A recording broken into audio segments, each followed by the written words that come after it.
Hi, welcome back to the Balance HI podcast. I'm your host, Samie Lugine.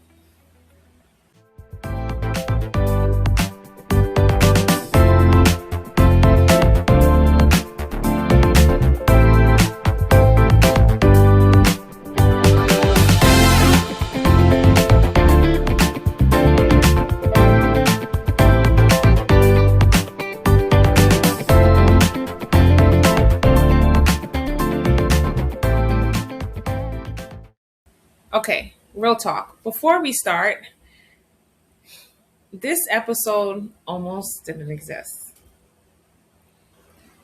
I recorded this whole thing back in quarter one, right after the day two of the HANYS Middle Manager Training. It was fresh, it was funny, it was pretty fire, if I must say. And then I was cleaning up my phone, trying to make space to record more of these videos, feeling productive, feeling organized. And I deleted a good amount of my pre recorded podcast episodes. Gone, vanished, vamoose into the digital void, into the abyss. So here we are, months later, doing this thing all over again. And honestly, I must say, I think it's going to be better this way because now I'm not just telling you what happened during training, I'm letting you know what stuck with me, what actually changed the way I lead, what I tried, what worked. I was gonna say what I didn't try, but I tried everything, and what I'm still working on. Now, day one of the training was the Leadership Olympics. Day two was the Finance Marathon meets HR Jeopardy with a sprinkle of why does middle management do everything again? And here's the thing about time. It's the best editor there is. Back in quarter one, I was hyped on new information. Now, half a year later, I can tell you which parts of the training actually followed me into my day to day. And consider this the director's cut. We're talking finance, HR relationships, interviews, the good, the bad, and the wait. What did you just ask me once? Coaching, performance, documentation, accountability. Accountability. And what it really means to sit in the middle between staff, leaders, finance, HR, patient care, and still be standing months later. I can't believe I'm doing it. I'm still here. Let's get into it. Let's start here because 6 months ago, I sat in that Teams conference video meeting and finance hit me like nobody trained me for it. Like it just hit me hard. No warm up, no appetizers, at least some appetizers. Straight into budget forecasting, labor costs, margins, targets, and where the money goes in a hospital that never sleeps. So, finance is the Rihanna of leadership topic. It doesn't show up every day, but when it does, you better pay attention. I saw your girl at that Jay-Z concert. No, I wasn't physically there. I saw it on the gram. Here's what's interesting looking back. At the time, I nodded my head along with all the vocabs, budget season, FTEs, overtime, productivity. We say it casually. I know I do. We look at the spreadsheet. I don't do that. And we even update them. But now, months later, into actually using it, I can tell you, understanding it is a completely different beast from skill and actually surviving it. Healthcare budgeting isn't just math. It's not green and red numbers on a screen. It's people, it's patients, it's outcome, it's equity.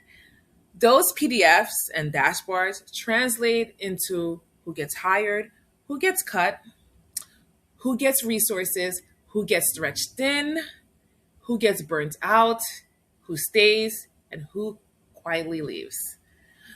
Now, here's my reflective gut check for you. Months later, you cannot talk patient-centered care if your staff is drowning. You cannot preach patient excellent experience if your team is burnt out and feel unsupported. and mentally checked out faster than a contestant on night one of a reality show. Budgeting reveals priorities, and this training made me ask a question I'm still asking today. Am I just reacting to the finances, or am I participating in it? Because if we don't understand the money, we're always going to be defending why we cost too much instead of explaining how we create value. In health information, we create value. We're the revenue integrity. We are compliant. We are risk reduction. We are data quality. But if we cannot talk numbers, nobody else will know it but us.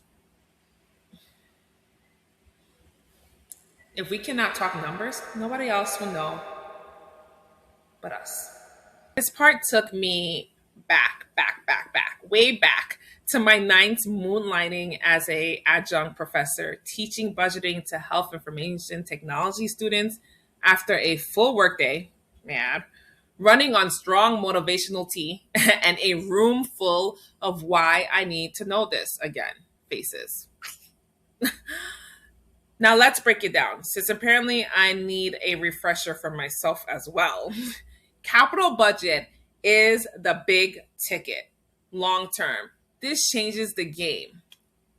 New EMR modules, high-speed scanners, servers, AI tools, purchases big enough to make finance lean in and go, are you sure you need this? Yes, I do. I need it all. Operating budget is everyday world, salaries, benefits, overtime, supplies, education, subscriptions. Check on your subscriptions. Everything that keeps the department running shift to shift. Capital gets the spotlight, but operating keeps the lights on. Both tell a story. And here's where health information comes in.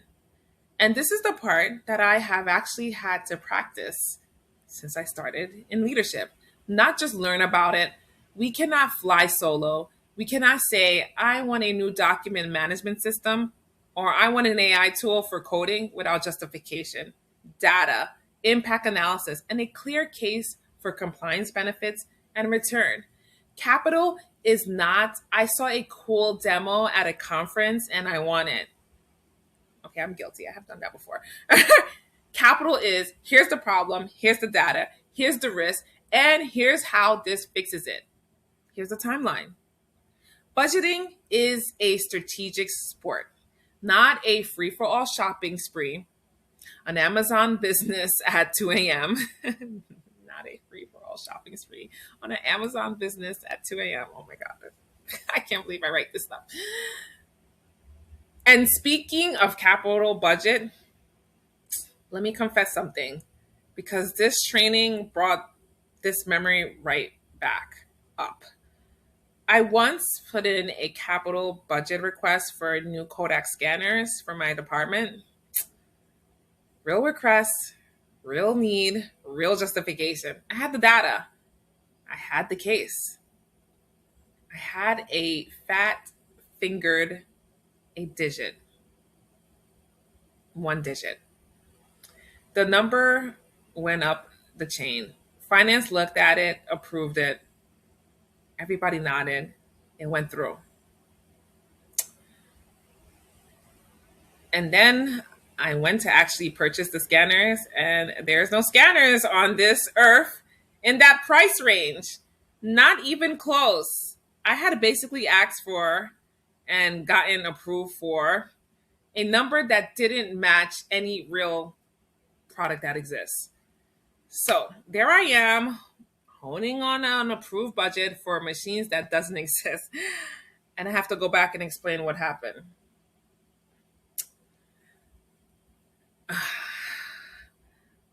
That's the moment this training's whole capital budget requires precision. Lesson landed for me in a real life way. It's not just about justification and data. It's about triple checking the actual numbers before it leaves your hands, because finance signs off. Once finance signs off, that number is real. even if it doesn't match reality.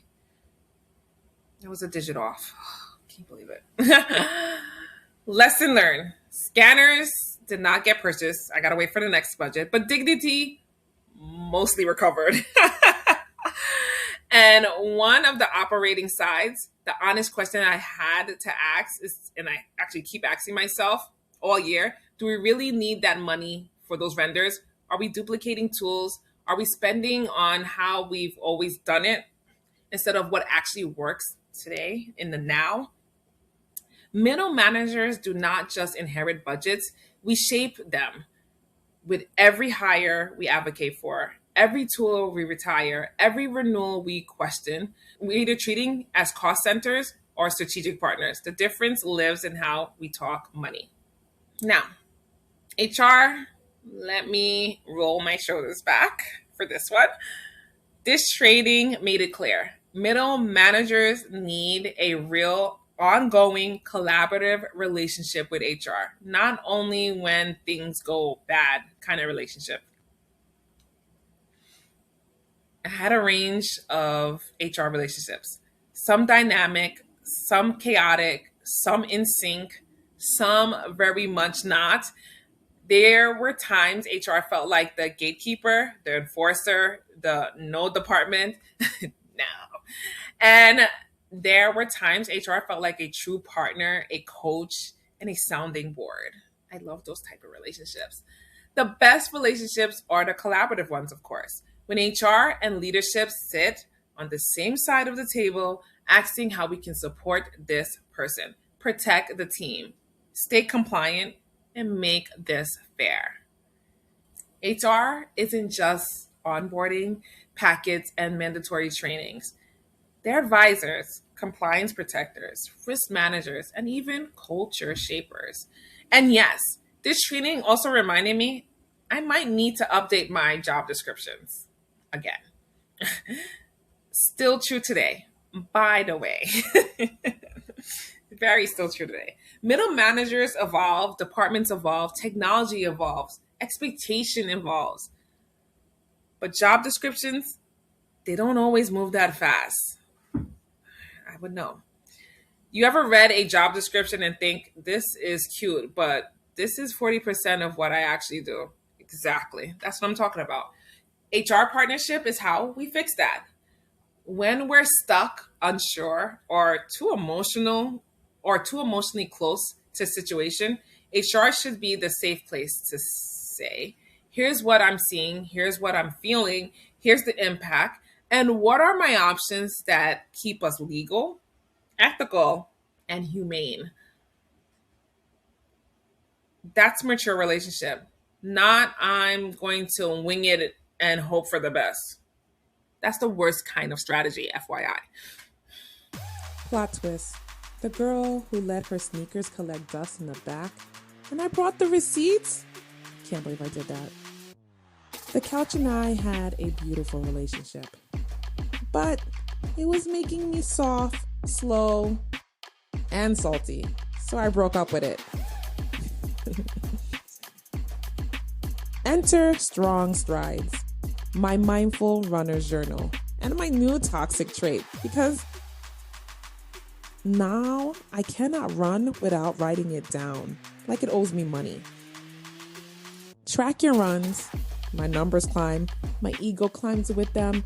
Honor your recovery. I rest like it's my full-time job. Keep moving forward, and I'm not walking back.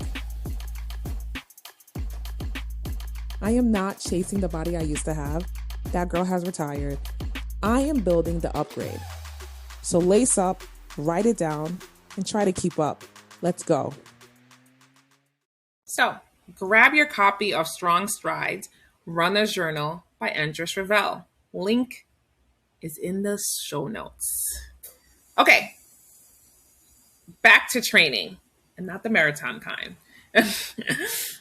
This section had me nodding, smirking, laughing, and reliving some of my own past interview experience that felt like deleted scenes from a medical drama. The training walked us through what can I ask, which you should know by now if you're a seasoned leader, but of course, if you're new, what's off the limits? How do we stay compliant? And how do we adopt to virtual interviews? I love virtual interviews for the first round, of course, of interviewing. They save time, save energy, save people from getting lost through 3 elevators and 2 coordinates trying to find the HR department. Then came my favorite part, recruitment law jeopardy. Sample questions flashed on the screen, the kind that makes an entire room collectively wince, like watching someone reaching for a note that was never in their range. When did you graduate from high school? Are you a US citizen? Where's your name from? Absolutely not. Do not pass go. Rewind. Redo.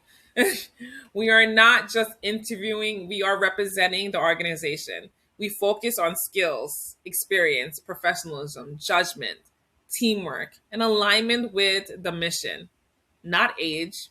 I don't care about your age. Your birthplace. I don't care about your birthplace. Your family tree or your identity. What does that tell you? It doesn't tell you anything. If a question feels like curiosity for you, but a risk for them, don't ask it.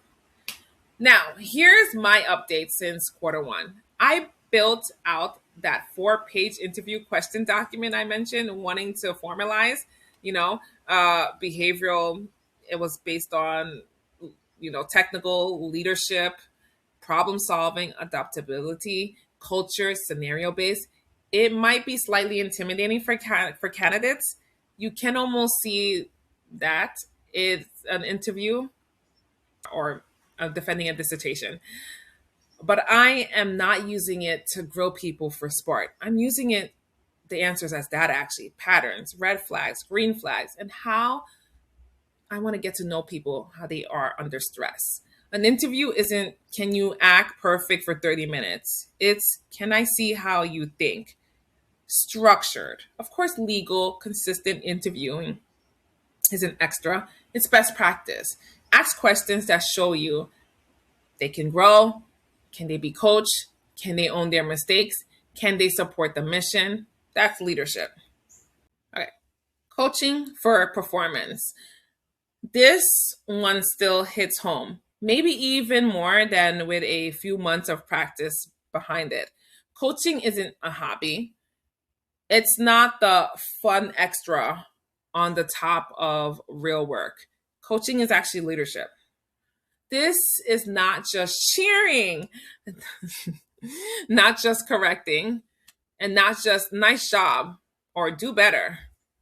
It's helping people see themselves objectively, understanding expectations, breaking down big goals, and recovering from our mistakes. Coaching is not, I called you into my office when everything exploded. Coaching is, I'm walking with you while we still have room to course correct. That's where the SMART framework comes in. Specific, measurable, achievable, relevant, time bound. Not do better with the documentation, but complete the documentation within 48 hours of discharge, ideally. Currently at 8 days, or here's the support, or here's the timeline. We check in weekly for 6 weeks. SMART goals turn I'll try into I did. I did it. Just brought back a fond memory. Since this training, I've kept asking myself, am I giving people vague frustration or clear directions? Am I assuming they should know better? Or am I setting the standards, explaining the why, and the following up consistently? I try my best. Sometimes people do not need coaching. They need clarity. Sometimes it's not that they don't care. It's they don't understand the impact. As middle managers, we live in that tension between understanding why leadership wants something and seeing how it lands on our team. Coaching is where we translate that. We also talked about performance assessments, formal evaluations, check ins, mid years, annuals, and how bias quietly slips in there. Bias does not always come in loud. Sometimes it's who we relate to, whose communication style looks like ours, who we see as easy. Sometimes it's remembering one big mistake and forgetting the steady contributions, or remembering one big win and overlooking the ongoing concerns. Middle managers have to be mindful, measured, and objective. Performance appraisals aren't who do I like the most. No. They're who is meeting the standards, who is exceeding it, and who needs support, who needs correction. I love appraisals personally. Not because they're easy, they're not. Sometimes they're never easy when you're trying to course correct and provide goals, but because they give me a snapshot where, for me at least, where are we as a team? Where am I as a leader? And where are my blind spots? And what am I overlooking? Performance assessments are like mirrors. And I wish I had a mirror prop here. Not just for staff, but for leaders. And good leaders aren't afraid to look, even if they flinch. Okay. Documentation, the holy grail of management, the safety net. Catch me, I'm falling. The paper trail, the show me when the memories are a little fuzzy there. Okay, because I love paper trails, emails. We talk about what happens when disciplinary action doesn't occur, when we let things slide, avoid hard conversations, and tell ourselves, I'll address it next time. And then suddenly it's worse. It's serious. I do not enjoy writing someone up. I think it's a sucky process. It's not the exciting part of leadership, but it sometimes is necessary, not punishment, but to protect the team, the patient, the culture, and the work. Ignoring issues doesn't make them disappear. It makes them grow roots.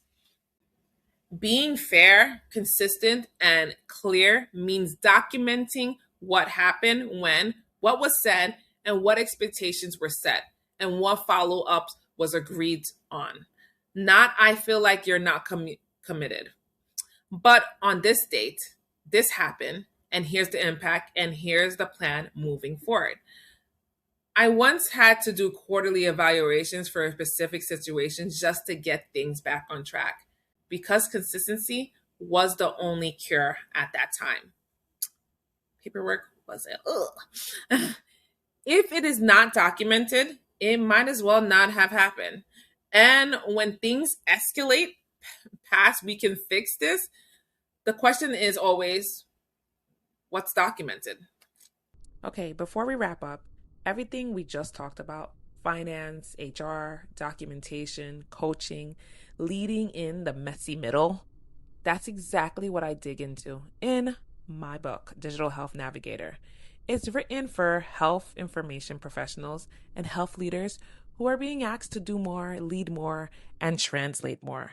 Between departments, between people, between the old way of doing things, and where healthcare is actually headed. If today's episode had you nodding along thinking I need this written down somewhere I can actually reference, this is that resource. Digital Health Navigator is available now. Grab your copy and using the link in the show notes and lead your department into a digital era with some actual confidence and clarity. All right, let's close out. That was day 2. Recorded twice, months apart, and honestly, better for it. 3 hours in the classroom, years of lessons compressed, finance, HR, interviewing, coaching, bias, performance, documentation. What's wild about redoing this months later is realizing which parts actually stuck versus which parts were just good in that moment. The budgeting mindset stuck. It's going to have to stick forever. The interview document got built. The coaching conversations got clear. That's the stuff that's real. Middle managers are the glue of the hospital. We hold finances on one side, people on the other, operations in the middle, compliance above, and reality below. We balance budgets, FTEs, schedules, education, performance, morale, and metrics, and still show up for meetings with notes and a smile. We carried it all. We carry it all. But we also have the power to reshape culture through everyday decisions, to support our team better, challenge outdated processes, ask better questions in budget meeting, protect staff from chaos, and protecting patients from fallout. You are not just middle management, okay? You are the hinge that hold the doors between strategy and reality. And if you were listening thinking, I need more of this in my life, I have a toolkit. I've got it for you. You can grab my book, as I mentioned earlier, Digital Health Navigator, for the health information profession or for the health care professional who wants to lead in a digital era with confidence and clarity. I also have a toolkit on Gumroad with templates, workflows, scripts you can actually plug into your real life. Not just fluff, not theory, actually real tools that actually work for me. You can also follow me on TikTok, YouTube, Instagram, and LinkedIn. All three is under Balance HI. If you do LinkedIn, Samantha Lugine, of course. Thank you for listening. Thank you for leading. Thank you for doing the hard work in the messy middle and still choosing balance. I'll see you in the next episode. And yes, there'll be more to come that I probably will have to re-record. Hopefully not too many.